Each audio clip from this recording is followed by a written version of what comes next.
मित्रांनो, प्रत्येक व्यक्तीच्या आयुष्यामध्ये संघर्ष असतोच. काही जणांना वाटतं हा संघर्ष माझ्याच आयुष्यात काय, तर काही जण लोक त्या संघर्षाला खचून थांबतात. परंतु एक आपण अशा व्यक्तीबरोबर चर्चा करणार आहे, त्या व्यक्तीला जन्मल्यापासून ते आजपर्यंत संघर्ष किंवा अनेक अडचणींना सामोरे जावं लागलं आणि त्या आलेल्या अडचणीवर मात करून आज एक ठामपणे एक व्यक्ती उभा आहे. तर त्या सरांशी आपण चर्चा करणार आहे. सरांचं नाव आहे महेश मोठे सर.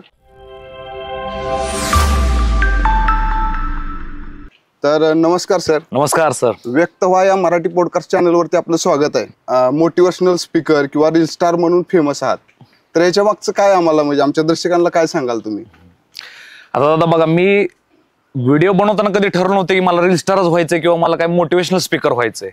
पण असं झालं की ज्या प्रकारचे मी व्हिडिओ बनवत होतो, ज्या प्रकारच्या गोष्टी मी व्हिडिओमध्ये सांगत होतो, अरे थोडं बिंदास राहा बाबा, टेन्शन घेऊ नका, लय कुठल्या गोष्टीचा लोड घेत जाऊ नका, त्यातनं लोकांना वाटणार नाही हे आम्हाला काहीतरी मोटिवेट करतोय. म्हणून असं झालं की ती व्हिडिओ त्या प्रकारची बनवली म्हणून लोक पुढे जाऊन मला मोटिवेशनल स्पीकर म्हणायला लागले. आणि तो विषय झाला रील स्टारचा. तर रील स्टार असा आहे की ज्या माणसं रील बनवतात किंवा हे आपलं लहान एक व्हिडिओ बनवतात 1 मिनिट 2 मिनिटाचा, ही जी माणूस व्हिडिओ बनवतो आणि ती फेमस होतो त्या माणसाला रील स्टार म्हणतात. त्यामुळे ती पण एक नाव लागलेलं आहे. पण तुम्हाला खरं सांगायचं गेलं तर ह्या दोन्हीपैकी मी कुठल्याच गोष्टीला मानत नाही दादा. ना मी स्वतःला मोटिवेशनल स्पीकर समजतो ना रील स्टार समजतो. मी एक असा व्यक्त होणारा माणूस आहे जे चॅनलवरती व्यक्त होण्यासाठी आलोय. बघा, मला तुमचं ते सांगण्याची पद्धत, लोकांना समजावून सांगायच्या गोष्टी लोकांना भरपूर आवडतात. त्यामुळं कदाचित तुम्ही एक मोटिवेशनल स्पीकर म्हणून पुढे आलात. तर सर, आमच्या दर्शकांना तुमच्या कौटुंबिक बद्दल काय सांगाल तुम्ही? कुठं घरच्यांबद्दल? घरच्यांबद्दल काय सांगाल? आता बऱ्याच चॅनलमध्ये मी कधी घरच्यांविषयी एवढं सांगितलं नाही दादा, कारण मला लोक म्हणजे दुसऱ्या गोष्टीच विचारायचे. पण माझ्या घरच्याविषयी सांगायचं असलं तर तुम्हाला पहिली गोष्ट म्हणजे असं विश्वास बसणार नाही. म्हणजे आता माझ्याकडे बघून असं वाटतं बाबा की हा पोरगा असा आहे तसा आहे, पण माझं लहानपण छपरात गेलं दादा. पहिलं पूर्वी लोकांची पत्र्याची घरं, छपराची घरं अशाच गोष्टी असायच्या. मग त्या टायमाला वरनं असं असायचं की म्हणजे वडिलाचा स्वभाव रागीट, आई हळवी, होय, हा, परत आजोबा पण त्यापेक्षा हळ, म्हणजे असं ती घरामध्ये सगळ्याच प्रकारची लोक होती. आणि अशा घरात जन्म घेतल्यामुळं असं होतं की प्रत्येकाचं थोडं थोडं गुण अंगात आल्याचं. जसं की वडिलाकडनं धाडस घेतलं, आजीकडनं चलाकी घेतली, आईकडनं थोडी माया ममता घेतली. आणि मला पण असं वाटतं की समाजामध्ये सुद्धा प्रत्येकाच्या घरात किंवा कुटुंबात असं प्रत्येकाचा जरी एका जरी घरात माणसं राहत असली तरी स्वभाव प्रत्येकाचा वेगळा असतो. तसं माझ्या कुटुंबात सुद्धा मी जे काय आहे ना, ह्याच्या मागे सुद्धा ते म्हणजे त्यांच्या गोष्टीला भरपूर मॅटर करतात दादा. आम्हाला असं ऐकायला मिळालं की लहानपणीच तुमचे वडील गेले. तर ते काय म्हणजे तुम्हाला तेव्हाच काय आठवतंय का वडिलांबद्दल? किंवा दादा, मी 8वी मध्ये होतो आणि माझं वडील विठ्ठल सहकारी साखर कारखान्यामध्ये काम करायचं. तर संध्याकाळ 7-7:30ची वेळ होती. गावात कोणीतरी सांगितलं की अरे वैजनाथ मोठ्याचा ऍक्सिडेंट झाला. माझ्या वडिलाचं नाव वैजनाथ मोठा ऍक्सिडेंट झाला. वय किती होतं तुमचं तरी? मी त्या टायमाला 8वीत होतो. म्हणजे माझं वय असेल 8-13 वर्षाचा मी असेल. येस, माझा मोठा भाऊ 10वी मध्ये आणि मी 8वी मध्ये होतो. मग त्या टायमाला असं पण नव्हतं की काय लय म्हणजे ना लय लहान होतो ना लय मोठा होतो. फक्त असं होतं की समज नव्हते, 12-13 वर्षाचा होतो. पण असं झालं की वडील गेल्यानंतर जेवढी वडिलांची म्हणजे त्या टायमाला जेवढं कळलं नाही बाबा की म्हणजे वडिलांची किंमत म्हणा काय म्हणा, ती किंमत वडील गेल्यानंतर एक 6-7 वर्षानंतर कळायला लागली दादा. कारण असं असतं की वडील गेल्यानंतर सुरुवातीला काही दिवस सगळेजण तुम्हाला टेका द्यायचा प्रयत्न करणार, थोडंफार हे करायचा प्रयत्न करणार. पण जसं जसं सगळी ती पण परत कंटाळून जाणार, वैतागून जाणार. सगळेजण हात उचलणार, मग परत घरात पैशाची चणचण भासणार. मग असं होतं की त्यातनं ही व्हायचं ती व्हायचं. मग आता जरी आता माझ्या आईची कधी कधी इच्छा होती मला डॉक्टर करायचं, पण ती स्वप्नच आपण डोक्यात आणू शकत नाही ना, आपल्या ऐपतच नाही तेवढी.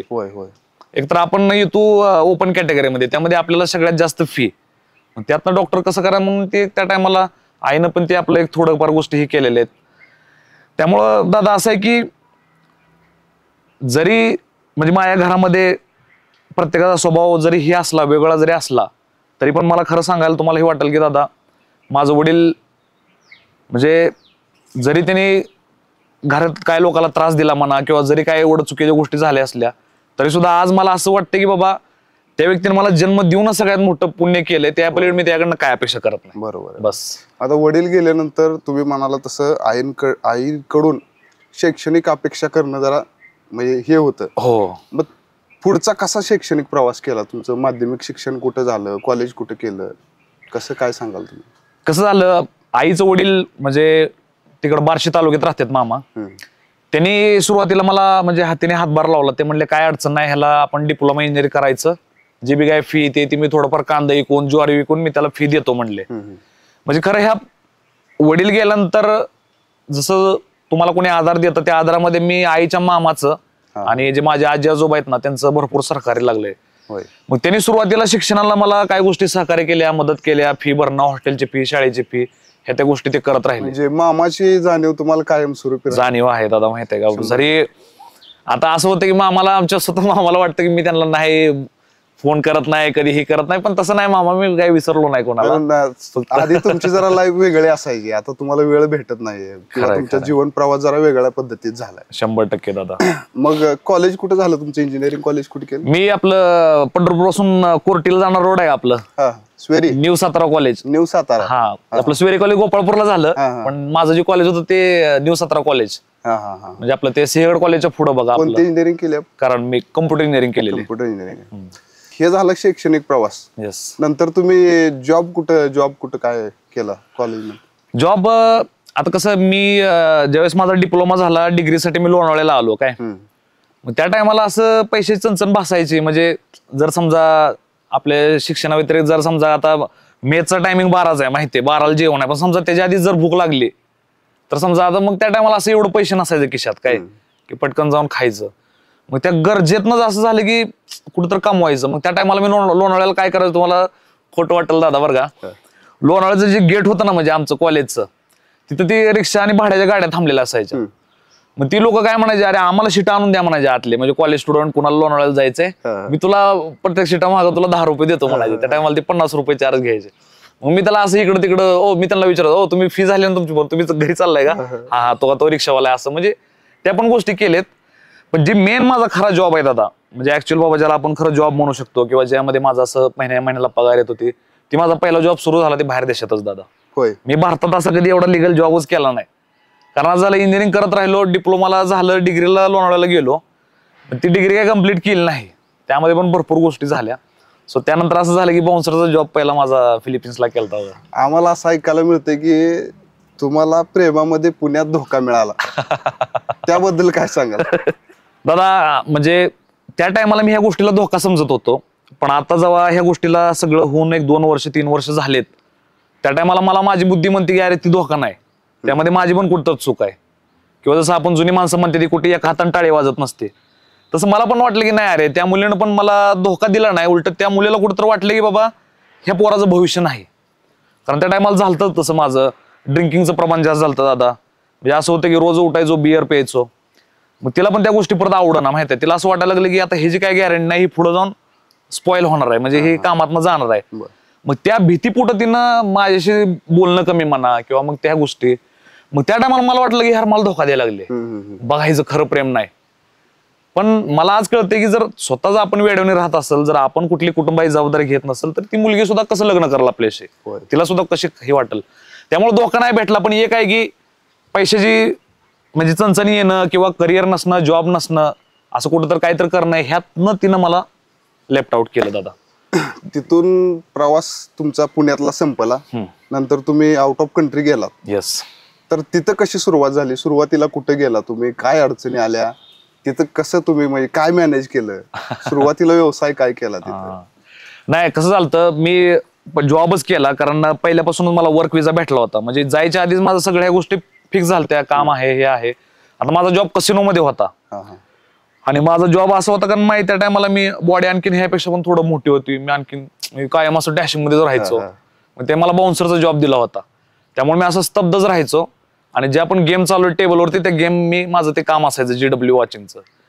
तर जसं तुम्ही म्हणलं की बाबा अडचणी काय आल्या किंवा हे आल्या, तर अडचण तर दादा लय सुरुवातीला इथनं निघतानाच अडचण, ते एअरपोर्टलाच अडचण भली मोठी, माहिती आहे का? काय झालं किस्सा? कारण आपलं त्याच्या आधी मी हैदराबादला एकदा डोमेस्टिकला गेलतो. आता डोमेस्टिकला विमानात बसणं वेगळं आणि इंटरनॅशनल विमानात बसणं वेगळं, कम्प्लिटली वेगळं आहे. भले विमानातच बसायचंय, पण प्रोसेस वेगळी असते, त्याचं टायमिंग वेगळं असतं, सगळ्या गोष्टी वेगळ्या असत्या. इंटरनॅशनलचं जे डिपार्चर गेट असतं ते गेट 1 तास आधी बंद होतं.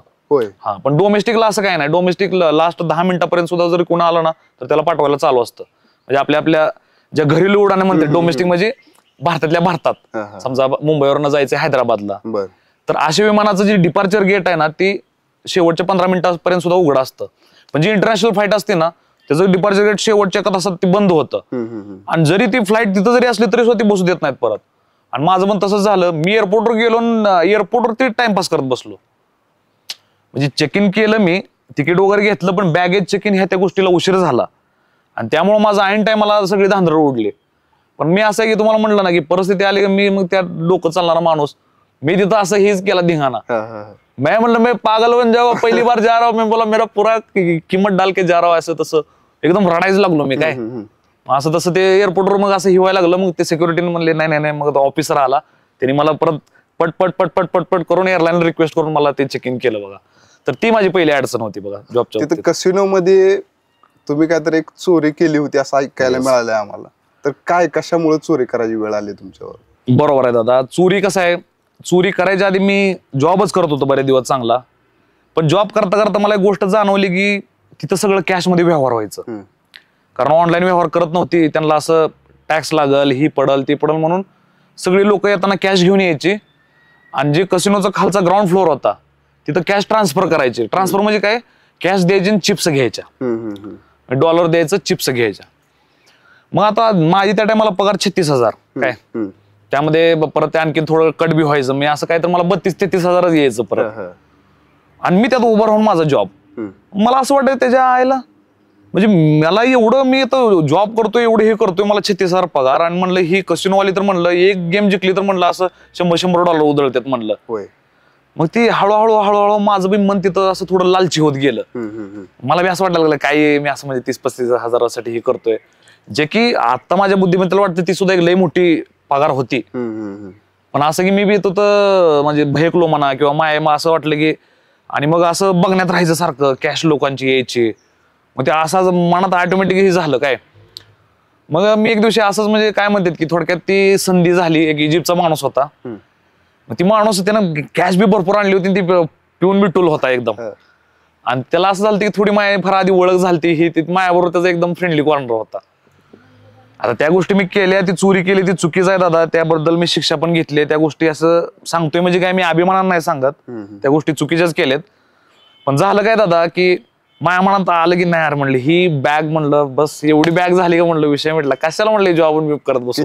कॅश तरी त्याच्यात तरी दादा ती अराउंड होती की तरी 60-70 लाख कॅश असेल की. तिथून घेऊन कसं काय? आता मला एक्झॅक्ट माहित नाही दादा, कारण त्याच्यामध्ये डॉलर होते, युरो होते, दिरान होते टोटल. कारण पोलिसने इन्व्हेस्टिगेशन केल्यावर त्यामध्ये 5 प्रकारची करन्सी आढळली. आता दादा मी केलं ते चुकीचं, पण कसं होतं माहिती आहे मला, काय तर होतं की मी त्याची बॅग उचलली, एअरपोर्टवरनं घेऊन गेलो. आता मी बॅग उचलताना एवढा पण विचार केला नाही बाबा की कॅमेरा आहे, सीसीटीव्ही आहे. कारण माझ्या डोक्यात होतं नाही आता हिथनं ती बॅग तेवढी घ्यायची निघायचं आपल्या इंडिया. जिंकलं, एकदा बॅग घेऊन गेलो जिंकलं. हा म्हणलं कशाला म्हणलं हे करायचं. आणि काय प्रॉब्लेम आला नंतर? प्रॉब्लेम दादा सगळ्यात मोठा गैरसमज. बऱ्याच लोकांना काय वाटतं बाहेर देशात जॉब आहे म्हणजे लय भारी असणार, लय सोयी असणार. काय नाहीये, 9 दिवस असतात. बाहेर देशात सुद्धा महिन्या-2 महिन्यानंतर बेकार आहे तुम्हाला म्हणतो. आणि त्यातल्या त्यात ही दुबई, बिबई, कतार, बहरीन ही सौदीच्या कंट्री आहेत ना, त्यांचा जॉब तर मी म्हणतो राजस्थान त्या लोकांपेक्षा सुद्धा बेकार आहे दादा. आपल्या देशात राहून इथे जॉब केलेला चांगला. 100% दादा. ही जी हिरवळ झाड ही दिसते, ही आहे ना शांतता, ही फक्त आपल्या देशात आहे दादा. ते फक्त वाटायला भारी वाटतं. आणि सध्याच्या लेवलला सांगतो, जेवढी पगार तुम्हाला दुबई बिबईमध्ये भेटते ना 40-50 हजार, तेवढीच पगार तुम्हाला भारतात सुद्धा भेटू शकते. क्वचितच असं जॉब आहे तर ठीक आहे, थोडं हाय सॅलरी असू शकते. म्हणजे माझी तरी इच्छा आहे बा दादा, सध्याच्या युगात जिथं बाबा युद्ध चालू आहे, जिथं देशात संबंध व्यवस्थित नाहीत, जिथं अचानक बघा आता अमेरिकन काय केलं, अचानक म्हणले की मी तुम्हाला सिटिझनशिप, नागरिकत्व द्यायचं बंद. मग मला तर वाटतं की असं काय तर भविष्यात जाऊन तुम्ही अडकून बसण्यापेक्षा आपल्या देशाला निवडा, आपल्या देशात जॉब करा, आपल्या देशाला मोठं करा. होय बरोबर. तिथं जेलमध्ये किती दिवस तुम्ही काढलं जेलमध्ये? जेलमध्ये दादा ह्या गोष्टी सगळ्या ऑनलाईन पण आहेत बरं का. मला सजा झाली ती जास्त, पण झालं काय, मी जेव्हा जेलमध्ये गेलो, मग सुरुवातीचा 1 महिना वाईट गेल्यानंतर मी ठरवलं की यार उगाच रडत उगं वाईट आणि उगं टेन्शन मध्ये बसायचं नाही. आता हाय एवढं दिवस, तर ह्या दिवसात काय मी करू शकतो. मग मी तिथं सुरू केली मुई थाय, म्हणजे बॉक्सिंग, ज्याला थायलंडमध्ये बॉक्सिंग म्हणतात काय. मग मी ती जॉईन केली. मग मला त्यात परत इंटरेस्ट वाटला, त्यात माझा चपळपणा वाढला. त्यांना बी जाणवलं की हाय काहीतरी. मग नजर पण भेदक होती ना. आणि तुम्ही टेस्ट पण करू शकता कशी आहे, कारण नजर बॉक्सर कसा टेस्ट करायचा त्याच्यावरती असा हात जरी उघडला ना तर ते डोळं कधी बंद करत नाही. काय आता माझं डोळं बघा, तुम्ही एकदम बोट जरी घातली ना तरी स्वतः मी असं उघडत राहणार डोळं. ही बॉक्सरची निशाणी आहे. तर ते बॉक्सिंग करणं, मग परत असं झालं की मी शिकल्यानंतर मीच नवीन येणाऱ्या कायद्याला शिकवायला चालू केलं तिथल्या. सो अशा चांगल्या गोष्टी जेलमध्ये केल्यामुळे माझी 3 वर्ष सजा परत 1 वर्ष 8 महिन्यामध्येच झाली आणि तिथनं मग मला परत सुटलो. म्हणजे जवळजवळ 1 वर्ष 8 महिने घालवले. तिथून नंतरचा प्रवास कुठे, इंडियामध्ये आलात का आणखीन दुसरीकडे कुठल्या कंट्री? दादा आता बाहेर देशामध्ये जेलमध्ये सुटल्यावर असं असतं की असं नाही की जेलमधून सुटला आणि चल लगे बसला विमानात आणि घरी आला. जेलमधून ज्यावेळेस माझं हे झालं त्या टायमाला मला त्यांनी पाठवलं IDC मध्ये, म्हणजे ज्याला इंग्लिशमध्ये इंटरनॅशनल डिटेन्शन सेंटर म्हणतात. कारण मी त्या देशाचा नागरिकत्व नाही, त्यामुळे जेलमधून लगेच त्याला असं बाहेर सोडू शकत नाही. ते तिथं पाठवायचं. मग तिथनं मी एम्बेसीला कॉन्टॅक्ट करायचं आपल्या दूतावासला. मग त्यांना कॉन्टॅक्ट करून मी त्यांना विनंती केली अशा अशा गोष्टी आहेत, ही करा, माझी फ्लाईट अरेंज करा, ही ती. मग आता त्या टायमाला एअर इंडियानं मला बसू दिलं नाही. एअर इंडियाचं तिकीट त्यांनी माझं कॅन्सल केलं. ते म्हणले हा गुन्हेगार आहे, हा फ्लाईटमध्ये बसू शकत नाही. येस. आणि एअर इंडिया कुठल्याच गुन्हेगाराला फ्लाईटमध्ये बसवत नाही. म्हणजे असे झालेले केस बरं का. आता जे गुन्हेगार आहेत जे तिकीट बुक करून जाते ती गोष्ट वेगळी. पण म्हणजे जे असे खरे गुन्हेगार आहेत ना दादा, त्यांना ते एअर इंडिया अलाउ करत नाही. सर पण ह्या वाईट काळात घरच्यांशी काय संपर्क व्हायचा का तुमचा? येस. जेव्हा अरेस्ट झालतो ना त्या टायमाला म्हणजे मला असं लाज वाटायला लागली. कुठल्या तोंडानं घरी फोन करू म्हणलं काय. घरी तर सगळे म्हणते ते बाहेर देशात आहे, जॉब करताय, सगळं मस्त चाललंय. आणि तसं होतं पण बरं का. आणि अचानक असं म्हणजे हे झालं, असं बॅग उचलली, त्याची चोरी केली, ह्या त्या गोष्टी. मला असं सांगायलाच येऊ ना भावाला काय. मग ते मला पोलीस म्हणले no no no no you have to tell them what exactly happen. माझ्या भावाला ते आवाज गेला. भाऊ म्हणला कुठं आहे तू, काय झालं नेमकं सांग. मग परत पोलिसांनीच फोन घेतला. पोलीस म्हणला ही गॉट कॉट, म्हणजे हा पकडला गेलाय. त्याने एवढं सांगितलं, पण त्याने केस वगैरे असं काय सांगितलं नाही त्यानं असं. आणि मग मी परत भावाला पण असं सांगितलं. मी त्याला म्हणलं असं झालंय, अशा अशा गोष्टी झाल्यात. आणि परत जर व्यवहार असेल तर ते पत्राने व्यवहार असतं. माझ्याकडे आणखी सगळी पत्र आहेत. लेटर लिहून तुम्ही ते इकडे पाठवायचं भारतात. ते किती दिवसांनी यायची तरी? आता तुम्ही आज मेसेज दिला तर किती दिवसांनी पोहोचायचं? 22 दिवस लागायचं. 22 दिवस. येस. आपण लगेच एखादा मेसेज द्यायचा तर फोन करतोय लगेच. दादा तेच म्हणलं ना, एखाद्या मेसेज साठी 22 दिवस थांबावं लागायचं. त्यामुळे तर माझ्यामध्ये एवढा बदल झालाय बाबा की मला आता प्रत्येक गोष्टीची एवढी किंमत का वाटते. कारण त्या गोष्टी मी असं म्हणजे झालंय की बाबा ते न मिळणं, किंवा जेलमध्ये तर दादा असं होतं की नमक बी खायला भेटत नव्हतं, मीठ बी नाही तिथं. जेवणात पण मीठ नाही. कारण मीठ पण नाही आणि त्याला प्रमाण पूर्ण कमी. कारण त्यांचं कसं असतं, कायद्यांना कमीच हे करायचं. आणि बाहेर आपल्या भारतामध्ये जेवण तर पोट भरून देते ते काय. जरी जेवण चांगलं नसलं तरी असं नाही बाबा की तुला एवढाच भात भेटल आणि तुला अशीच भाकरी भेटल किंवा एवढंच पिठलं भेटल. थायलंडमध्ये तसं होतं माहितीये का दादा. थायलंडमध्ये ओव्हर खाऊ देत नव्हते. ओव्हर खाल्लं आजारी पडतंय म्हणायचे. असं होतं माहितीये का. म्हणजे असं आणि म्हणायची भूक ठेवायचे. ते आईला म्हणलं थायलंड काय आमचं अभंग बिभंग वाचलं काय म्हणलं. म्हणजे अभंगामध्ये पण आपले तुकाराम महाराज म्हणायचे ना की कधी पण जेवताना थोडीशी भूक ठेवत जावा.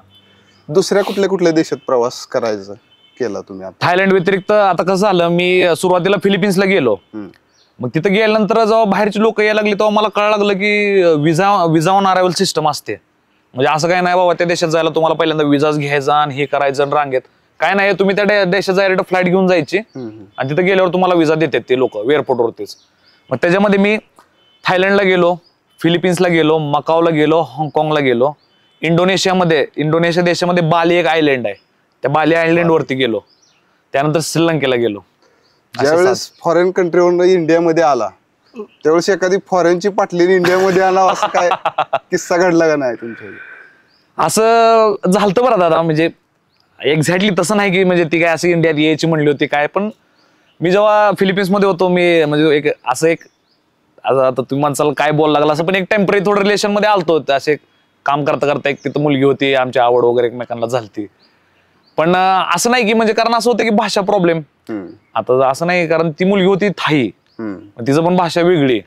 आणि मग म्हणलं परत कसं सगळ्या गोष्टी व्हायच्या, आमच्यातच बोलणं व्यवस्थित होत नव्हतं. मी तिला बोलताना म्हणायचं come on we go we eat food food food. मग तिला पण असं इंग्लिश येत नव्हतं ना. मग पास झालं की परत त्या गोष्टी थोडस हे झालं. पण नाही असं काय नाही झालं दादा.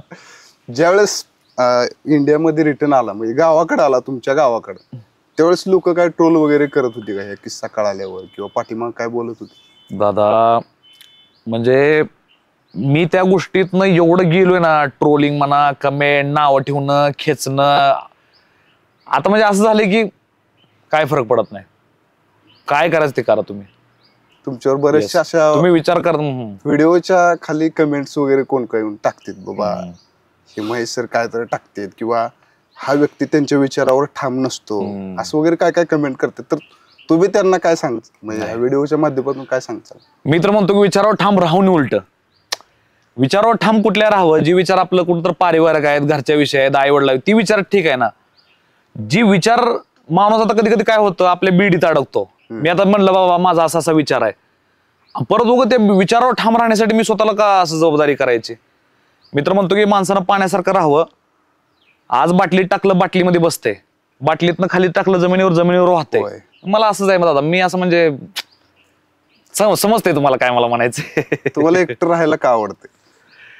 एकटं राहायला आवडतं दादा, कारण आयुष्यामध्ये एवढं लोकांमध्ये राहिलोय किंवा एवढं मला समजलंय की आपण जेव्हा चार चौघामध्ये असतो ना, त्या टायमाला आपण जी खरेपण आहे ते आपला दाखवता येत नाही. भले मित्रामध्ये असू द्या, कुठे पण असू द्या, किंवा आपण जी जसं आहे तसं आपल्याला राहता येत नाही. कधी त्यांच्यानुसार राहावा, मग त्यांच्या हल म्हणा, मग त्यांचं कळलं का, मग मग तुम्ही म्हणसाल मग तू काय कायमच एकटं राहणार का? तसं नाहीये. माझं एकांत, मला असं म्हणायचं होतं की सगळंच तुम्ही ते करा, पण एक थोडाफार स्वतःला पण एकटा वेळ द्या, जिथं तुम्ही येऊन थोडंफार विचार करचाल की बाबा मी कोण आहे, सध्या माझं काय चालू आहे, मी काय करतोय, मला म्हणजे असं जाणीव व्हायला पाहिजे ना बाबा की आपण जिवंत आहे दादा. नाहीतर काय, मग जिवंत आहेत तर अशी माणसं लय येतो, नावाला खातेत बितेत इकडे तिकडे रोज आंघोळ पाणी करत, पण ज्याचा आत्मा जिवंत आहे, ज्याला असं. यस. गावाकडे किती दिवस राहिलात नंतर?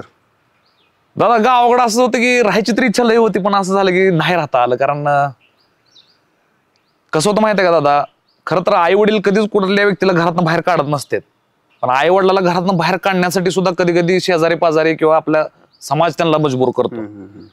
जसं मी जेलमधनं घरी आलतो त्या टायमाला, जर कोणी असं घरी वगैरे आलं ना, आता बघायला यायची ना, त्यांना असं काही जरी असलं तर त्याला कुतलं होतं बाबा, आयला कसं चोर कसा असतो बाबा, चोरी कशी केली, कसं हे म्हणजे हे केलं, बाहेर देशात राहिला. आणि राहिलं तर राहिलं, वरनं माझं न्यूज लय आल्या हो, जगातल्या सगळ्या टॉप चॅनलला माझी बातमी कव्हर केली ती. CCTV, Al Jazeera, NDTV, Bangkok Post, Singapore, जेवढे पण मोठे मोठे टॉप चॅनल ना, सगळ्यांनी ही न्यूज कव्हर केली ती. कारण ती चोरीच अशी होती ना दादा, इतिहासात अशी चोरी झाली नाही.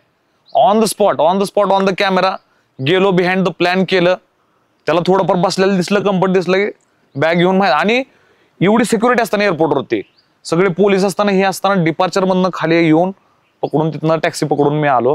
आणि त्यानंतर 4 दिवस मी वॉन्टेड होतो. हे मला माहित नव्हतं, कारण असं झालं की मला माहिती आता काय तर कुठं ना होणार आहे. मी तिथनं इंडियात निघायचा माझा प्लॅन होता. मी त्याच्या आधी एक एजंटला भेटलो होतो. त्या एजंटनं मला म्हणलं की फ्लाईटमध्ये काय जायची गरज नाही, इथून आपलं म्हणजे जिथं मी होतो ते छावफ्राया काय म्हणजे त्या जागेचं नाव आहे, इथून छावफ्रायातनं ती म्हणला डायरेक्ट तुला बस भेटते, म्हणला ती बस डायरेक्ट म्यानमारच्या बॉर्डरला सुटते म्हणला. आणि तिथनं म्हणलं आपली एजंट आहेत सगळं आहे, म्हणलं तू डायरेक्ट म्यानमार म्हणलं डायरेक्ट भारतात, म्हणलं कुठं आपल्याला विमानात बसायची गरज नाही, काय नाहीये.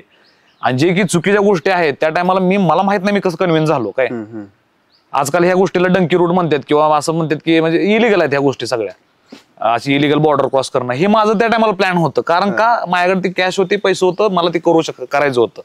कारण ती पैसे मी फ्लाईट नंतर घेऊन येऊ शकत नव्हतो, कारण अमाऊंट पण तेवढी होती. मग झालं असं की दादा, मी जेव्हा म्हणजे असं वॉन्टेड लिस्ट मध्ये हे सगळं झालं ना, त्यानंतर पोलिस शोधायला लागले. मग पहिलं एक दिवस त्यांना सापडलोच नाही ना, असं म्हणजे हे ते झालं. मग त्यांना पण मीडिया टीका करायला लागली पोलिसांवरती. काय असं एक बघा कुठला पण चोर येतो एअरपोर्टवरती, एवढ्या मोठ्या देशातल्या एअरपोर्टवरती, काय बँकॉक म्हणजे जगातलं 3rd बिझिएस्ट एअरपोर्ट आहे. फर्स्ट न्यूयॉर्क आहे, सेकंड लंडन हेथ्रो एअरपोर्ट, आणि त्यानंतर बँकॉकचं सोनभूम एअरपोर्ट. आणि एवढ्या बिझी एअरपोर्टवरती एक माणूस खुले धाडी येतोय आणि असं पोलिसांना हे करून असं चोरी घेऊन जातोय, ती बी एवढी मोठी बॅग. काय आणि आता विषय असं झाला की जर ती पैसे इलिगल असतं तर काही केस पण झाली नसती, पण कुठं ती पैसे पण लिगल होतं सगळं. मग त्या माणसाकडे कस्टम होतं, डिक्लेरेशन होतं, त्याला अशी तेवढी कॅश कॅरी करायची, त्याकडे ती ही होती बरं का त्याला. आणि दादा असं परत ते प्रेशर यायला लागला ना त्यांच्या पोलिसांवरती, सापडणं हे ते मला सगळीकडे शोधायचे. त्या टायमाला सुद्धा त्यांनी ड्रोन वगैरे वापरले होते वर, आणि लास्ट मोमेंटला त्यांनी सॅटेलाइटची हेल्प घेतली दादा. मला शोधण्यासाठी आर्मी वगैरे आले होते, सगळे आले होते. मी पण असं रात्री 2:30-3 वाजता, त्यात आहे बघा न्यूज मध्ये सगळं लिहिलंय कसं मला पोलिसांनी नॅप केलं. मला पण त्याने हॉटेलवरनं अरेस्ट केलं. होय. माही पण कुठं चूक झाली हो परत, काय माहित आहे का? काय चूक केली तुम्ही? म्हणजे असंच होतं की आता ती चूक केली म्हणजे मी सांगतोय म्हणजे असं हे नाही, ती चुकीचंच होतं. पण मला परत बरीच लोक म्हणले अरे नाही त्या गोष्टीमुळे तू सुटू शकला नाही, त्या गोष्टीमुळे तू पैसे आणू शकला नाही. त्या कंडिशन मध्ये तुम्ही एकटेच असताय, त्यामुळे तुम्हाला माहित असते काय प्रॉब्लेम आले किंवा तुम्ही कोणत्या गोष्टीला फेस केलं. एखादा व्यक्ती एखादा सक्सेस झाल्यावर माणूस त्याला म्हणू शकतोय बाबा त्यानं असं केलं म्हणून, पण त्याच्या मागं काय तर त्यांनी काहीतरी केलेलं असतंय, त्यांनी दिलेलं असतंय काय तर. 100%. ज्यावेळेस तुम्ही इथं गावाकडे आला त्यावेळेस तुम्ही चोरी केली किंवा असं काय तुमच्याबद्दल काय गोष्टी पसरल्या असतील गावात, किंवा लोक थोडं झालं तर जास्त सांगतात बाबा एवढे झाले म्हणून, किंवा तुमची बदनामी कोणी काय करायचा प्रयत्न केला असेल तर त्यामुळं तुमच्या घरच्यांना त्रास नक्कीच झाला असेल. मानसिकच म्हणा की बाबा पोराला नाव ठेवतेत, म्हणजे हे काय करून घेतलं म्हणायचे, किती चांगला धडधाकट पोरगा आहे, दिसायला चांगला आहे, एवढा हुशार आहे, हे असं कुठल्या मार्गाला लागलाय. परत तसलं झालं मग ती परत आई मायापाशी यायची. आणि तुम्ही म्हटला ना मी घरी जास्त दिवस राहिलो नाही दादा, कारण परत असं झालं की सगळ्यांनीच मला काहीतरी कर, जा उठ, ही ती जा पुण्याला, असं तसं लय मला त्या टायमाला झालेलं आहे. मग तिथून कुठे गेला तुम्ही परत कुठे मी घरी आलो, तेच पुण्याला आलो होतो. मग त्या एन टाइम पिरियड मध्ये मी ओला उबर चालवायला सुरुवात केली दादा. टायमाला असं दिवस होतं, मग भावानं गाडी ऍडजस्ट करून दिली मला. मग ओला उबर मी भरपूर दिवस केले, ऑलमोस्ट 1 वर्ष पुण्यामध्ये ओला उबर चालवलं. मग त्यातनं परत हळूहळू हे करत करत करत मग परत ते दुसरा जॉब मला अमेरिकन, तुम्हाला म्हटलं ना HTT कंपनी होती पुण्यामध्येच होती, तिथं मग परत चांगला जॉब भेटला मला. केरळच्या प्रवासाबद्दल काय सांगा? पण माझ्या आयुष्यात केरळ आणि केरळचा हा भाग एकदम म्हणजे अनएक्सपेक्टेड होता, किंवा मला असं म्हणजे हे होता. आणि तू म्हणचाल असं का बाबा, असं काय एवढं ते केरळ विषयी काय असं काय एवढं सांगायला लागलंय? तर दादा पहिली गोष्ट केरळ अशी की केरळनं मला माणूस कष्ट केलं तर खरंच करोडपती होऊ शकतं हे मला दाखवून दिलं दादा, ऑन म्हणजे रिअल ग्राउंड वरती. असं नाही की आता आपल्या ठिकाणी आपल्या असं मी कम्पेअर करत नाही बरं का, पण आपल्या महाराष्ट्रात पण असतं करोडपती व्हायचं हे व्हायचं, पण आम्ही बघतोय कोण किती खरं करोडपती आहे, काय स्वप्न वगैरे सगळ्यांचे असते. म्हणजे मला तर खूप दादा परवादीची गोष्ट आहे, आम्ही वेस्ट इन, तुम्हाला माहिती आहे का वेस्ट इन, पुण्यात एक हॉटेल आहे बरं का, त्या तिथं बन गार्डनला तिथं थांबलो होतो आम्ही. आणि ते म्हणजे जी पुण्यात अशी जी टॉप 10 करोडपती आहे ती आम्ही बघत होतो पुण्यात, खूप मोठी आहे ती. तर दादा पुण्यातली जी मेन, मी ऑन द कॅमेरात बघून सांगतो, तुम्ही सगळे बघा पुण्यातले सध्याचे जे टॉप 3 करोडपती आहेत ना, ते ऍक्च्युअल करोडपती नाही आहेत, माहित आहे का? आता एवढं खरंच नाही आहेत दादा. आणि ते का असतं मला सांगतो, आता करोडपती म्हणणं म्हणजे कसं, ऍसेट पकडा, ते प्रॉपर्टी पकडा, गाडी पकडा, ही पकडा, ते तसं मिळून वर्त त्याला करोडपती म्हणतो आपण. पण ऍक्च्युअली ती ऍसेट नाहीये दादा तेवढी, मी त्या लोकांना सगळं बघतो. सो असं ह्या गोष्टी म्हणायच्या त्या. पण मी केरळमध्ये जेव्हा बघितलं ना, केरळमध्ये जी माणूस करोडपती वाटत नव्हतं ती पण ऍक्च्युअल करोडपती होता दादा. असं उलट होतं माहिती आहे, दाखवत नाहीत लोक केरळ. हे सिंपल धोती बिती पांढरा शर्ट घालूनच असं निवांत. त्यांचं असं कल्चर जास्त चेंज केलं नाही, जसं केरळ पूर्वीपासून आपण टीव्ही मध्ये मालिकेमध्ये बघतोय तसं आणखीन एकदम नॅचरली. आता मी असं केरळमध्ये गेलं ना, तुम्हाला म्हणतो असं कुठं तर त्या टाईपचे घर बिरं दिसणार, तुम्हाला म्हणतो असं कुठं तर समुद्रातून धूरबीर निघतोय, असं ते आहेत, नारळाची झाडं केरळमध्ये एकदम. आणि केरळ असं की केरळमध्ये फिरायला जाताय म्हणजे असं तुम्ही कुठलं ठिकाण डोक्यात ठेवून जाऊ नका किंवा मला इथंच जायचंय, मला तिथंच जायचंय.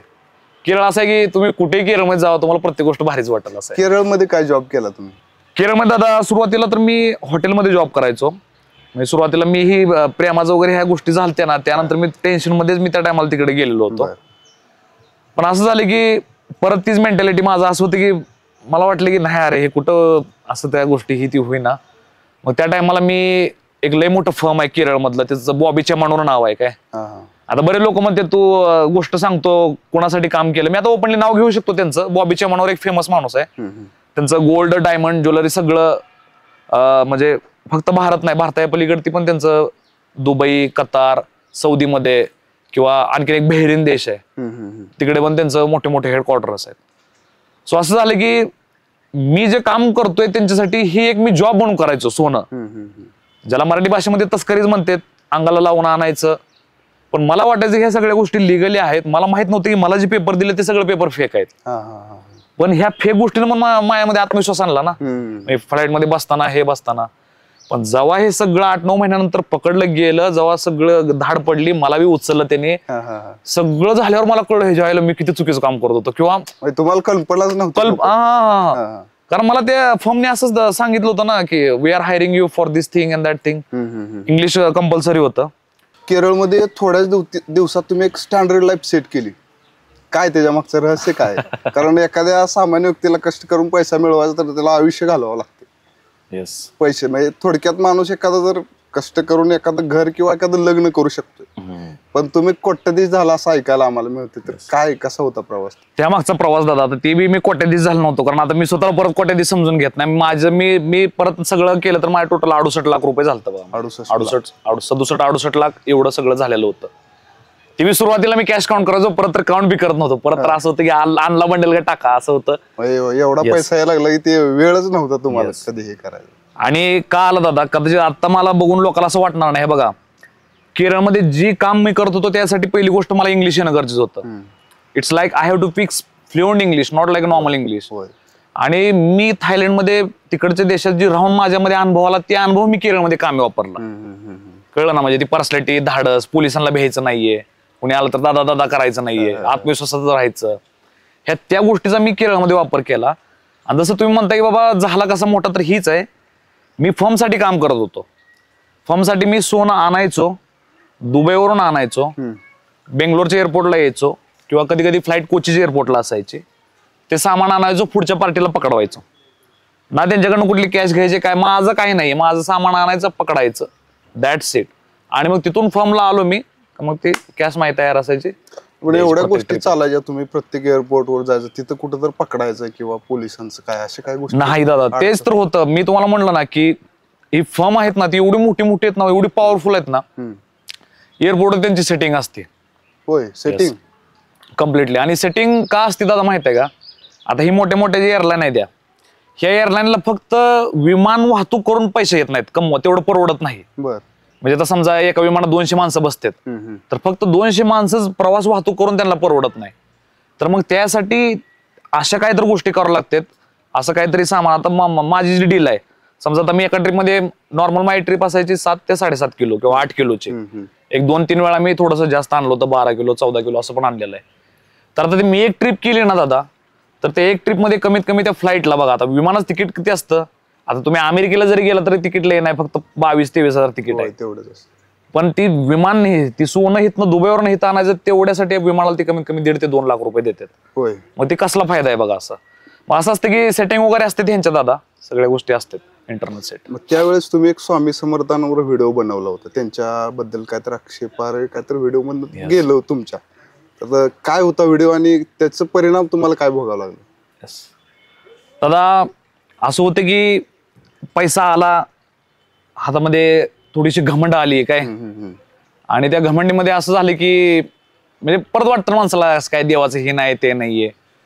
आता मी स्वामी समर्थांविषयी व्हिडिओ जेव्हा मी बनवला त्या टायमाला मी ऑलरेडी माझं हे सगळं काम मस्त चालू होतं. म्हणजे मी एकदम असं कळलं ना, एकदम हवेतच होतो पैसा असल्यावर. येस. आणि ते व्हिडिओ बनवल्यानंतर लय कॉन्ट्रोवर्सी झाल्या, ह्या त्या गोष्टी झाल्या, परिणाम मला परत कळायला लागलं. पण ती तर झालं, लोकांची प्रतिक्रिया तर झाली, ती व्यक्त झाली, असं त्याच्या गोष्टी. पण मला परत पर्सनल लाईफ मध्ये मला एवढा प्रॉब्लेम व्हायला लागला दादा बरं का. आता मी त्यामध्ये पण अशी पण काय असं म्हणजे वेगळीच काय भाषा वगैरे वापरली नव्हती. फक्त मी एवढं म्हणलं होतं की अशी स्वामी समर्थांनी काय दुनिया बनवली नाही किंवा ते काय आपले देव नाही आहेत, म्हटलं ते पण अशीच माणूसच आहेत. पण ही बोलणं सुद्धा माझं चुकीचं होतं. कारण कुणी काय श्रद्धा, कोणावर काही विश्वास ठेवायचा हा जय त्याचा प्रश्न आहे. मी लोकांना असं सांगू शकत नाही तुम्ही याच्यावर विश्वास ठेवू नका न ठेवू नका. मला वाटतं कदाचित त्यामुळे सगळं नुकसान झालं. स्वामी समर्थांवरतीच बोलल्यानंतरच माझ्या आयुष्यात वाट लागायला सुरू झाली. आणि अशी वाट लागत गेली, त्यानंतर तुम्हाला म्हणतो हे सगळं असं घराचं पण कोटाना झाला. आणि मला वाटतं स्वामी समर्थाचा व्हिडिओ बनवलेला एक 10-15 दिवसांना कळलं की माझ्याबरोबर घराचा पण झोल झाला. कारण जी तिथला एक मुठ्या माणूस होता ना, ती बी कडू, त्याने मला हे केलं. म्हणजे बघा, मी लोकांना झोल करतो, त्यानं मला झोल केला.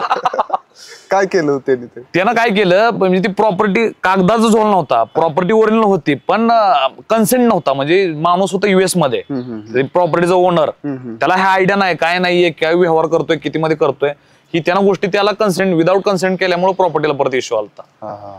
आणि मग असं झालं. आणि दादा स्वामी समर्थांना तसं बोललो. आणि त्यानंतर असं काय झालं, एका सगळं पकडणं, जेलमध्ये जाणं, भिकारी होणं, एवढं काय मला जेलमधनं मोबाईल माघारी दिला नाही, कुठल्याच गोष्टी मला ना कुठलं सोनं काहीच मला भागायला भेटलं नाही दादा. आणि ती वेळ आली जिथं मी केरळमध्ये भिकारी झालो रोडवरती, जिथं मला म्हणजे असं झालं की 10 रुपयाला सुद्धा नाही बसमध्ये. एकदम वाईट परिस्थिती. आणि मग त्या पिरियड मध्ये मला काय झालं माहितीये का, मला असं घरी बिरी कॉन्टॅक्ट केलं इकडे तिकडे, मला म्हणायचे का असं तू बोलला स्वामी समर्थन, म्हणजे भले त्याच्या आधी मी बाकी चुकीचे व्हिडिओ बनवू द्या, त्याच्याविषयी मला कधी काय बोलले नाहीत, पण स्वामी समर्थांच्या विषयी बोलणं मला लय भयंकर महागात पडलं. एवढं महागात पडलं दादा की म्हणजे तुम्हाला म्हणलं ना 40-50 फॉलोअर कमी झाले झटक्यातच. येस, लगेच लोकांनी अनफॉलो ब्लॉग बिग रिपोर्ट करायला सुरू केलं सगळं एका दिवसात 40-50 हजार. येस, नाही ही एका दिवसात नाही, हळूहळू. ती व्हिडिओ मी कमीत कमी त्या दिवसात बरेच दिवस ठेवला होता आयडी वरती, आणि ती मग हळूहळू जसं व्हिडिओ बघल तसं ते अनफॉलो करत चालली. हो, अशी टोटल त्यातनं झालेली तेवढी अनफॉलो आहे ती.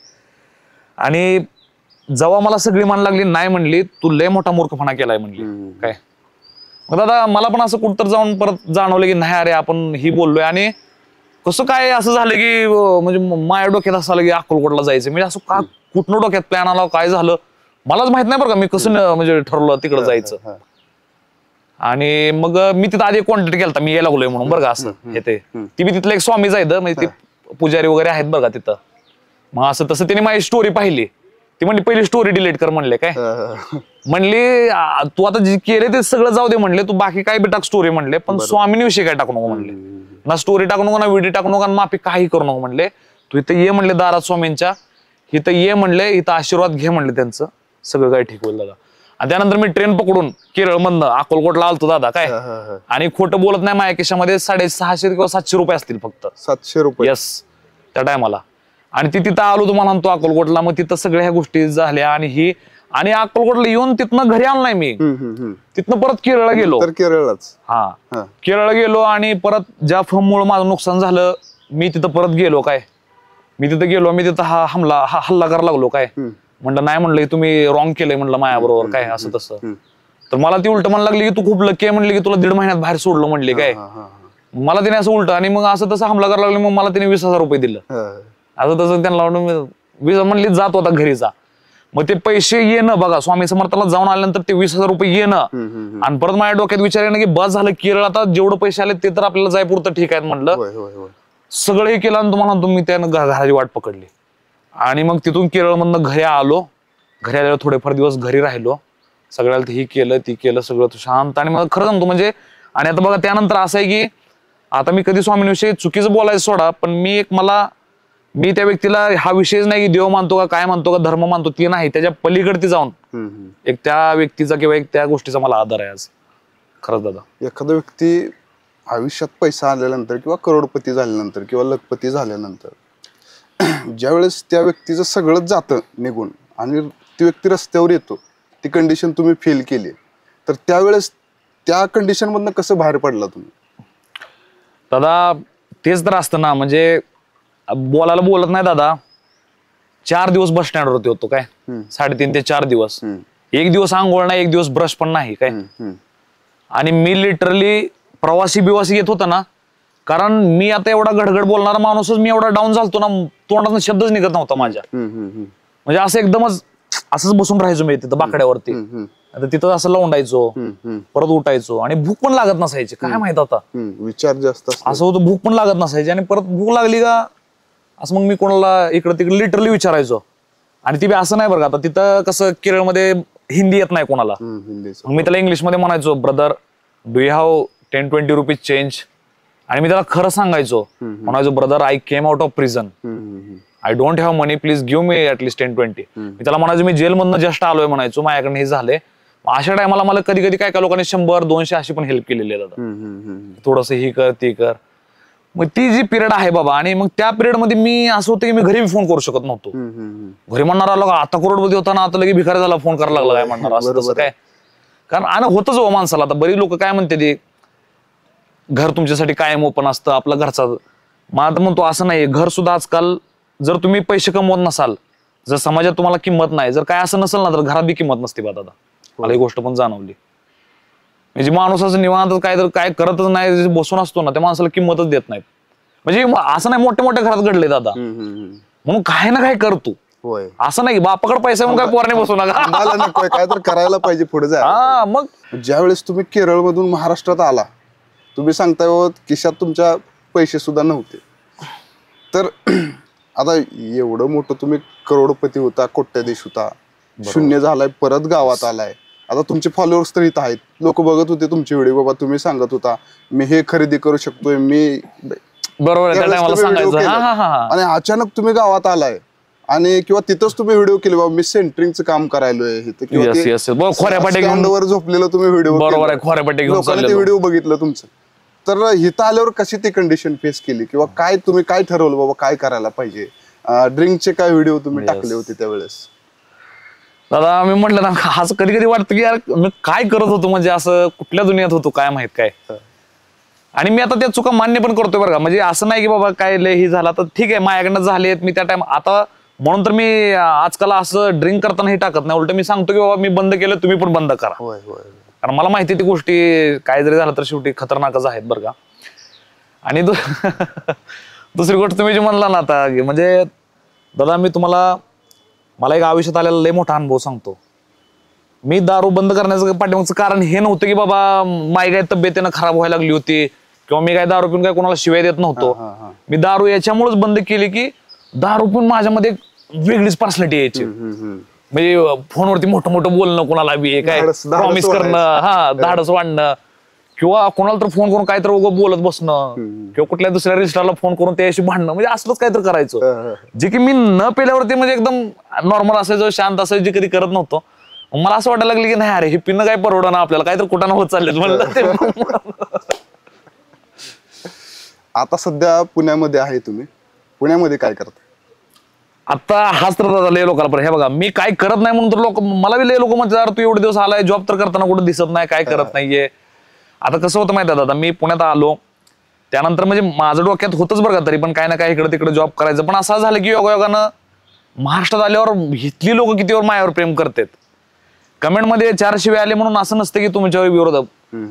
प्रेम करणारे लाखो लोक आणखीन तशीच आहेत, लाईक करणारे लाखो तशीच आहेत आणखीन लोक. काय जी लोक महेश मोठे कोण ह्याला समजून घेतात ना, ती लोक माझ्यावर कायम तशीच आहेत आणखी. मग मला तीच जाणीव झाली. मग मला कळलं की नाही अरे आपलं खरं मार्केट तर महाराष्ट्रात आहे. म्हणलं केरळ जाऊन काय फायदा, म्हणलं काय आता परत एवढ्या कंट्रीमध्ये अदर राज्यात तुम्ही गेला, पण महाराष्ट्र किंवा त्यातल्या त्यात पुण्याबद्दल काय सांगाल? तुम्हाला काय वाटतं? दादा मला म्हणजे खरं सांगू ना, एक जिवंतपणा आला राव महाराष्ट्रात आल्यावर. म्हणजे माझं लोकात बसणं उठणं वाढलं, कार्यक्रमाला जाणं, उद्घाटनाला जाणं, ओपनिंगला जाणं, इकडं बोलवलं तिकडं बोलवलं, कुठे इंटरव्ह्यू मुलाखत, म्हणजे अशा गोष्टी कायम होत राहिल्या. ह्याच्या उद्घाटनाला जावा, ह्याची जाहिरात करा, त्याचे प्रमोशन करा. मग ह्यातनं असं झालं की चलन चालत राहिलं, पैसे येत राहिलं, थोडंफार गोष्टी करत राहिलो दादा. आणि मी एक गोष्ट सांगतो, मी असं आता ज्या लोकांचे मी प्रमोशन केलेत काय, भले त्यामध्ये मंत्रालय चहा असू द्या, पुणेरी सलून असू द्या, किंवा म्हणजे कुठल्याही मी त्यांच्या ऍड केल्या, ही आज सगळी लोक खुश आहेत. त्यांना असं वाटलं नाही बाबा ह्या व्यक्तीला मी प्रमोशन करताना हे पैसे दिले आणि असं झालं नाही. म्हणजे मंत्रालय चहाचा 7 शाखा गेल्या माहितीये का, तो माणूस असा खुश झाला त्याने मला परत पैसे पाठवला आणखी तुमच्याकडनं करून घेतलं त्यांनी. यस मंत्र. आणि ते त्या टायमाला त्यांना असं वाटायला लागलो, त्यांना काय म्हणायला लागले माहिती आहे पोर, अरे म्हणले ह्याला कशाला दिले पैसे, आणि ह्याचे येड्याची मुलाखत नाही, ह्याच्याकडनं व्हिडिओ कशाला बनवून घेतोय काय. पण व्हिडिओ पडला, व्हिडिओ 2.25 लाखावरती गेला, आणि महाराष्ट्रात त्यांना जी फोन ती सगळं चालू झालं ना, गडी जाम झाला माहिती आहे. आणि त्यावरती आज मंत्रालय 7वी शाखा उघडले, त्यातल्या 3 शाखाचं उद्घाटन माझ्याकडनं झालंय माहिती आहे का दादा. चांगली गोष्ट. पुणे सलून सगळे म्हणजे आहे, वर्ग आहे, लोकांना माहिती आहे. जरी कसं जरी आपण असलो दादा, आता बघा बऱ्याच लोकांना काय वाटतं शब्दावर स्थिर नाही, येड आहे काय, मेंटल आहे काय, सायको आहे काय, मनोरुग्ण आहे काय, पण हा त्यांचा दृष्टिकोन आहे. पण डीप इनसाइड मी कसा आहे, मी माझ्या लाईफ मध्ये किती चिला हे माझ्या मला माहिती आहे. त्या गोष्टी मॅटर करतच नाही, करून घ्यायचे बी नाही दादा, अजिबात मॅटर करून घ्यायचं नाही. आता ह्या झाल्या आता चर्चेचा विषय, तर आता मुद्द्याला हात घालतोय. घाला ना दादा, बोला. लग्न कधी करणार? अरे बापरे, आजपर्यंत कोणीच प्रश्न विचारला मला. ऑन द कॅमेरा बरं का, ऑफ द कॅमेरा विचारतात दादा. खरं सांगतो लग्नाचं बरं का, म्हणजे पाठीमाग आयुष्यात आलेला अनुभव म्हणा, किंवा सध्याची समाजातली परिस्थिती बघून, सगळ्या गोष्टी बघून मला असं कुठं वाटायला लागलं की लग्न की व्यवहार व्हायला लागलाय हळूहळू. आणि मला असं वाटलं की एकतर मी पण त्या गोष्टीमध्ये फिट होऊ शकणार नाही, किंवा पुढे जाऊन कदाचित माझा पण गैरवापर होईल. जसं आता हार्दिक पांड्याचा गैरवापर झाला, त्याला 50% प्रॉपर्टी मागितली, चहलला 50% प्रॉपर्टी मागितली. अशा गोष्टी होणं, आता ह्याचा अर्थ असा नाही की मी काही भिवून लग्न करणार नाही. फक्त मला असं म्हणजे आहे की दादा एक थांबा जरा, माझ्या डोक्यात काय गोष्टी थोड्याशा आणखीन येऊ द्या, थोडस प्लॅनिंग विषय. आता तुम्ही आईला मी तुम्हाला म्हणणार ना, तुम्ही थोड्या वेळापूर्वी आईला बोललो होतो ना मी फोनवरती, तर आई ती सांगत होती काल ती कुठं मुली तिकडं, आता माझ्या मुली पण फॅन आहेत ना भरपूर दादा, अशा तशा आईला बोलत. त्या फॅन मधले एखाद्या मुली जरा वाटलं बाबा महेश सरांना प्रपोज करायला काय अडचण नाही, या व्हिडिओच्या माध्यमातून तर कळलं बाबा महेश सर लग्न करणार आहेत. हो दादा, 27,842 मेसेज पेंडिंगला येतात. थोड्या वेळापूर्वीच बघितलं माहिती आहे का, तुम्हाला दाखवतो पण. म्हणजे इन्स्टाला एवढं मेसेज येतात ना, आता बऱ्याच लोकांना त्या पाय वाटतं तू मेसेज का बघत नाही, करत नाही, कारण त्याचं कंटिन्यू मेसेज येते. त्यामुळं 100% मुली पण आहे. पण दादा थोडस मी काय म्हणतो माहिती आहे का, मी स्वतःला आणखीन लग्नासाठी मी स्वतःला जबाबदार नाही समजू शकत. एक मला थांबा, मला माझा येडापणा करून घेऊ द्या आधी. मोटिवेशनल स्पीकर म्हणून बाबा समाजात म्हणजे जगत असताना माणसाला भरपूर अडचणीचा सामना करावा लागतोय प्रत्येक वेळेस. तर प्रत्येक व्यक्तीला वाटतं बाबा ह्या अडचणी माझ्याच आयुष्यात काय, त्या मी असं काय पाप केलं की सगळा देव मलाच अडचणी देतो. त्यामुळं लोक थांबतात किंवा पुढे जात नाहीत किंवा त्यांचा कॉन्फिडन्स कमी होतोय. तर हा व्हिडिओ फेसबुकल्यावर लोकांना जाणवणार आहे बाबा माझ्या आयुष्यात तर अडचणी काहीच नाहीत. महेश सरांच्या आयुष्यात जेवढं प्रॉब्लेम आलं तेवढ्या माझ्या आलं असतं तर मी फेसच केलं नसत्या, तेवढ्या तुम्ही केल्या. तर तशा लोकांसाठी तुम्ही काय सांगचाल ह्या व्हिडिओच्या माध्यमातून? दादा अडचणी आल्याशिवाय जगाला मजा नाही. मी तर म्हणतो की ज्या जीवनात अडचणी नाही सगळं निवांत, ती बोरिंग लाईफ आहे बघा. आणि अडचणीच मी तुम्हाला सांगतो सगळ्यात मेन, ज्या माणसाच्या जीवनात अडचणी येतात ना उलट ती माणूस स्ट्रॉंग बनतो, कणखर बनतो. आणि काय नाही अडचणी तुम्हाला, माझं तर ते बस स्टँडचं सांगितलं, त्याच्या पलीकडे माझ्या 2 आणखीन भयंकर अडचणी सांगितलेल्या नाहीत, मी त्या बी फेस केलेत. काय काय जसं की जेलमध्ये मला मारलेलं. मला जेलमध्ये एवढं मारलं होतं की कम्प्लिटली 17 ते 18 मिनिटं मारत होती मला. आणि का तर ती माझी चूक होती, कारण तिथं नियम असा होता की पोलिसांच्या डोळ्यात डोळं घालून बोलायचं नाही, असं म्हणजे नजर खालीच ठेवायची, बोलताना त्यांना असं करायचं नाही, हात असं हे ठेवायचं. आणि मी असं रांगडागडी होतो, मी त्याला डायरेक्ट असं कंप्लेंट करत होतो, what happen to this man and this, असं मी त्याला बोलायला लागलो काय एकदम. ते सगळ्या पोलिसांनी केलं, तर मला माझी पूर्ण पाठ वगैरे फोडली होती माहिती आहे तसल्या ह्याने. आणि मला एवढं मारलं होतं, मला 1.5 महिना मला पाठीवरती झोपता येत नव्हतं. खूप वाईट दिवस जेलमध्ये ही गोष्ट झाली. आणि त्यानंतर दुसरी गोष्ट, माझी दुसऱ्या कायद्याबरोबर भांडणं झाली, त्यामुळे 6 दिवसाची मला ब्लॅक सेल मध्ये टाकलं होतं. त्यामध्ये अंधारच पूर्ण, म्हणजे आज दिसतच नाही, असं जे डोळं उघडाय बंद आहेत ते पण दिसत नाही, असं हात लावून बघायला लागतंय, हा अरे उघडाय डोळा, कारण सगळं काळं असतं. जेवताना पण असं जेवायचं चाचपडत असं. आणि ते 6 दिवसानं मला एवढं हे केले ना की काहीच नाही दादा, तुमच्याकडे जर हातपाय व्यवस्थित तुम्ही बोलताय ना, तुमच्याकडे काहीच अडचणी नाहीत, काय नाहीये. आता आणि तुम्ही म्हणसाल कसं चालू करायचं, मी तर म्हणतोय ज्या माणसाला काय नाही, तुम्ही काही व्यवसाय चालू करा, जॉब चालू करा, गाड्यावरती भाजी का, गाड्यावर खेळणी का, जत्रात काही करा दादा, कळलं ना. माहिती थोडक्यात मला म्हणायचंय, जी माणूस म्हणतोय मी काय करू, माझ्याकडे अडचण आहे, तुम्हाला 1 मिनिटात जॉब देऊ का, 1 मिनिटात जॉब, काय करा, पुण्याच्या मार्केटमध्ये जावा, होलसेल मार्केटमध्ये 200 रुपयाची काही वस्तू घ्या, त्या वस्तू स्वारगेटच्या बस स्टँडवरती या, 200 रुपये वस्तू तुम्ही 1000 रुपयाला विकणार दादा. पण ते तुमच्यात बोलायचं मार्केट पाहिजे, विकायची लाज पाहिजे तुम्हाला. अहो लय मार्केट आहे, हो बोलून बसून मार्केट आहे. साधं मार्केट मधलं एक तुम्ही 10 किलो पेरू घ्या, त्या पेरूला नमक मीठ लावून 15 रुपये 20 रुपये विका, एकदम मोठ्या मोठ्या सिटी. काय घ्यायचं आहे, कट करायचं आणि द्यायचं, नमक टाकून. माइंडसेट महत्वाचा आहे. आणि मी बोलायचं म्हणून बोलत नाही, माझ्यावर जर भविष्यात जरी वेळ आली तर मी त्या गोष्टी करणार दादा, त्यामुळे भीती नाही हो गरीब कुठंच थांबणार दादा. लाज संपवायची पहिली, कोण काय म्हणल काय करल, लाजला शेवटी हो का, भूक लागताना भूकला लाज नसती ना, ती तर लागतेच घ्या आपल्याला. त्यामुळे मी ना दादा ही सगळं लाज वगैरे काढले. मी पंढरपूरच्या वारीत बॅटऱ्या सुद्धा विकलेत आम्ही, वडील वारले, मी आणि माझा मोठा भाऊ. स्टेशन रोडला बॅटरी 10 रुपयाला बॅटरी होती, 3 रुपयाला 3 सेल, 13 रुपयामध्ये बॅटरी भेटायची चालू, अशी फिरवली का चालू व्हायची, आणि पण लूज केली का बंद व्हायची. ती 13 रुपये बॅटरी आम्ही 20 रुपयाला विकायचो, एका बॅटरी मग 7 रुपये फायदा भेटायचा. स्टेशन रोडला बॅटरी विकायचो आणि वाळवंटात खाली जाऊन आपलं विकायचो. बॅटरी घ्या जबरदस्त, की तू तुटत नाही फुटत नाही काय नाही, 2-2 महिने सील बदलायचं नाही असलं. आणि जरी आता तुम्ही म्हणसाल मग त्यामध्ये तर इन्व्हेस्टमेंट आली बाबा, मी समजा पेरू घ्यायचं म्हणलं तर पेरूला पैसे लागतात होय. किंवा मार्केट, आणि जर एखादा म्हणलं बाबा माझ्याकडे काहीच पैसे नाहीत तर काय करायचं, एका मिनिटात त्या माणसाला मी सांगतो तुला बी एका मिनिटात जॉब आहे, काय पैसे नसो काय नसो, रेल्वे स्टेशनच्या ठिकाणी जा, गर्दी ठिकाणी जा, मंदिराच्या ठिकाणी जा, जी माणसं थकली ती बाबा जी हे केले त्यांना मसाज दे, हात पाय दाब, काय ना दादा ह्यात लाज नाही. इन्व्हेस्टमेंट. हो दादा थकलायत का, थोडा हेड मसाज करून देऊ का, हात पाय दाबून देऊ का, किती बाय 20 रुपये द्या, 50 रुपये द्या, कमीत करा पण देणार ना तुम्हाला ते उत्पन्न दादा. मग तुम्ही कुठला बेरोजगार, सो बेरोजगारी ही डोक्यात असते दादा. ती डोक्यातनं बेरोजगारी काढल्यामुळेच महेश मोठे आज तुमच्या पुढे आहे, नाही तर महेश मोठे 3 दिवसापूर्वी 3 वेळा आधीच संपून वगैरे गेला असता. बरोबर आहे. एवढ्या अडचणी येऊन प्रत्येक अडचणीवर असं मात करत आज तुम्ही खंबीरपणे उभा आहे. एक आदर्श नेतृत्व म्हणून तुमच्याकडे बघायला पाहिजे सगळं. असं आदर्श वगैरे पण नाही, कारण माझ्याकडनं कधी कधी चूक होते, पण एक सांगतो की सगळ्यातच सगळं चांगलं असतं, पण कुणात तर काहीतरी चांगले गुण असतात, ते चांगले गुण या मायातलं, बस एवढं सांगतो. Okay, yes okay. व्यक्तित्वाच्या स्टेजवरती आपण आलात, आपल्या दिलखुलास गप्पा झाल्या. परत एकदा थँक्यू. थँक्यू दादा, थँक्यू सो मच. आणि मला पण म्हणजे तुम्ही विचाराआधी सांगतो, हे बघा दादा, म्हणजे पॉडकास्ट एक अशी गोष्ट आहे ज्यामध्ये आता असं झालं की आता कॅमेरा चालू झालाय पण नंतर आपल्या आमच्यातच सुरू झाल्या सगळ्या गोष्टी.